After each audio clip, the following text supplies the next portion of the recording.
अभी कल ही आपने एक बहुत ही दिलचस्प खबर सुनी कि राज्यसभा में आम आदमी पार्टी के 10 में से 7 लोगों ने ये तय कर लिया कि हम भाजपा के साथ मर्ज करेंगे। अब शायद ना भाजपा को और ना इन 7 लोगों को संविधान की ज्यादा समझ तो मुझे लगती नहीं, क्योंकि इनको खुद नहीं पता होगा कि मर्जर का मतलब क्या है। इतना इनको पता है कि किस तरह से किसी को खरीदना है, किस तरह से लोभ देना है, इस पे तो उनकी पूरी जानकारी है। लेकिन संविधान के मुताबिक ये सही है या गलत है, असंवैधानिक है या नहीं, मैं समझता हूं कि ना इनको मालूम है, ना भाजपा को मालूम है, ना उन लोगों को जो इसमें सहमति देंगे। अब मैं आपको मर्जर की बात बता दूं। पहले तो आपको मालूम है कि हिंदुस्तान में 1985 में 10th शेड्यूल लागू हुआ।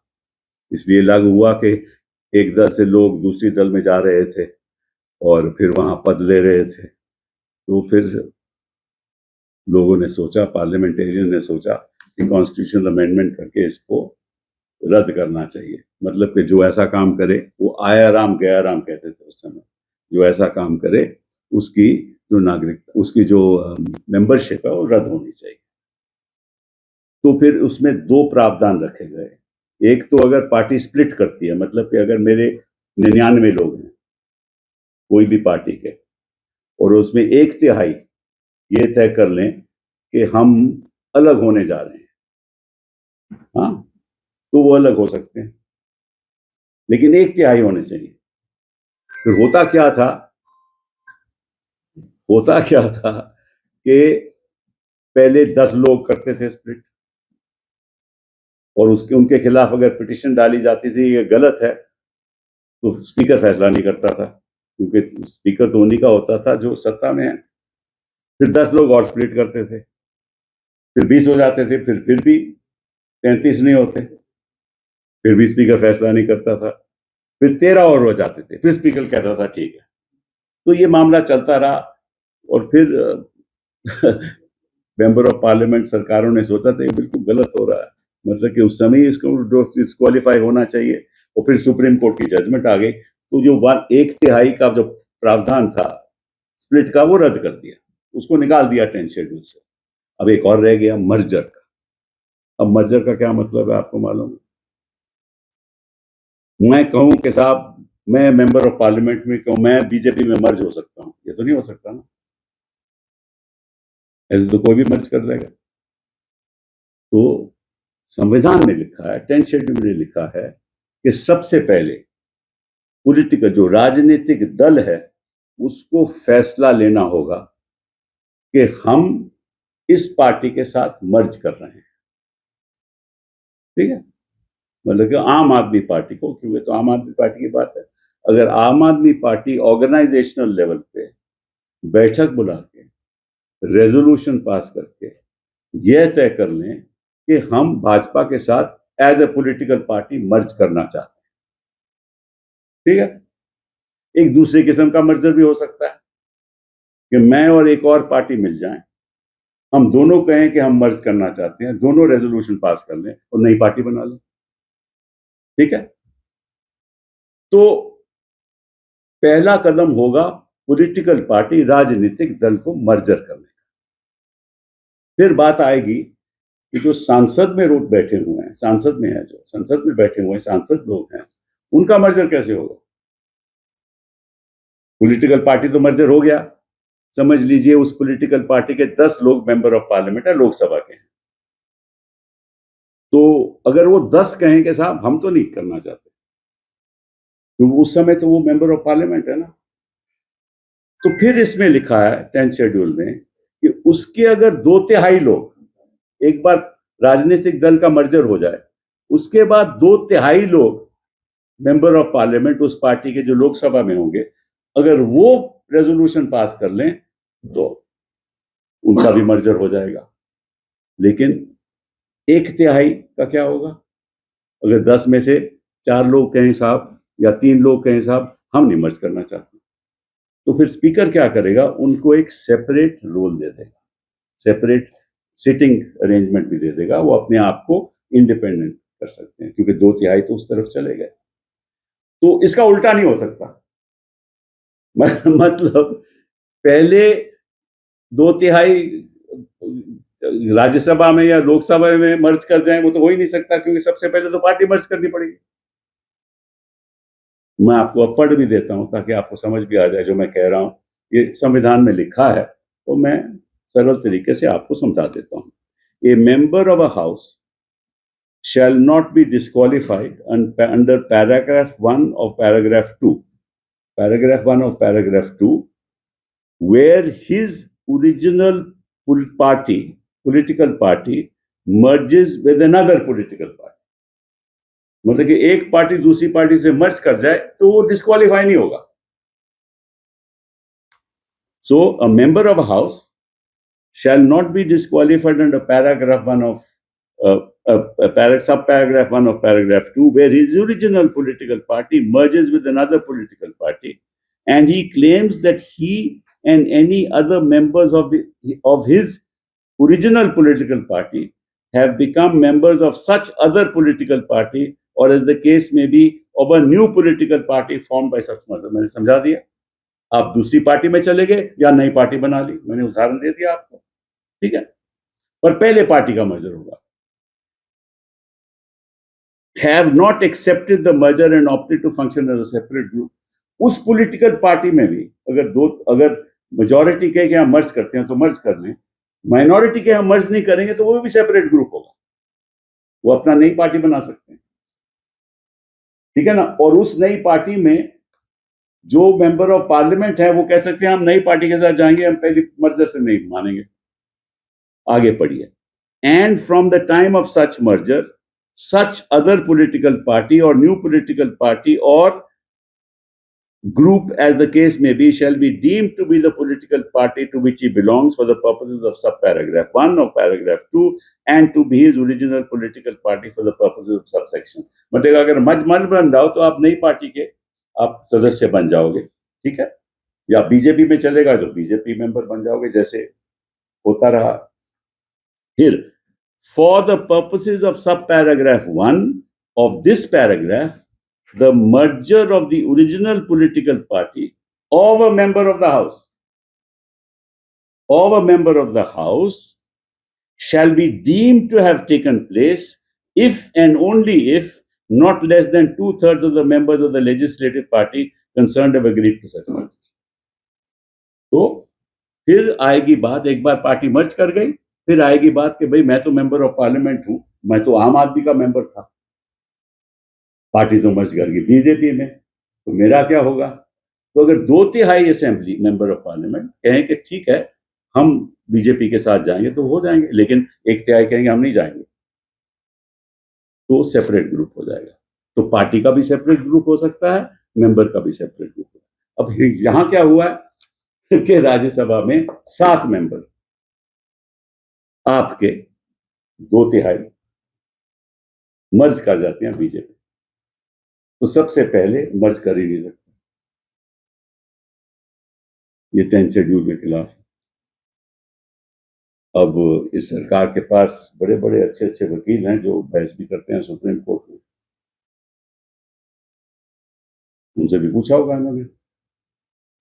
अब इसमें कानून का कोई लेन देन नहीं है, इसमें राजनीति का लेन देन। भाजपा की सारी राजनीति आज उस मुकाम पे है जहां हर असंवैधानिक काम हिंदुस्तान के इतिहास में जो कभी नहीं हुआ 2014 के बाद हुआ। चुनी हुई सरकारें गिरा दो, ऐसी इसी तरीके से महाराष्ट्र में क्या हुआ, यही हुआ। पार्टी कौन सी मर्ज की, शिवसेना की नहीं मर्ज की ना,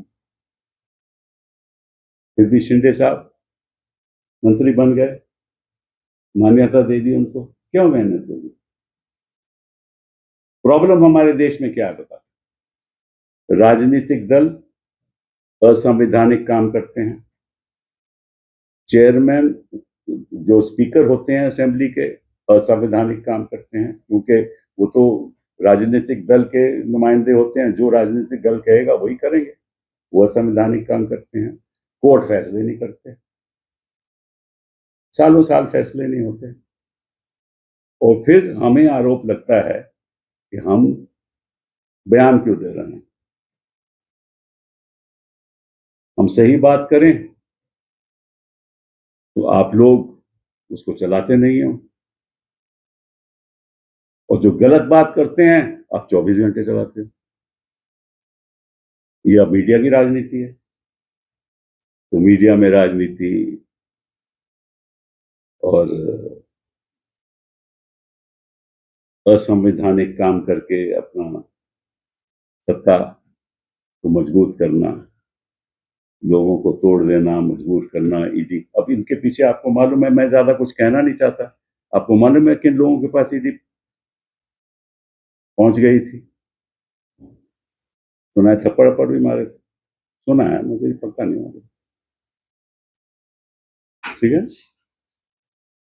अब जब बिजनेसमैन मेंबर बन जाएगा तो उसको तो अपना धंधा चलाना है ना भैया।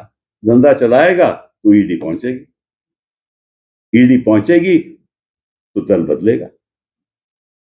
ये क्योंकि इक्वेशन है ना, ये इक्वेशन है, ये पॉलिटिकल इक्वेशन है।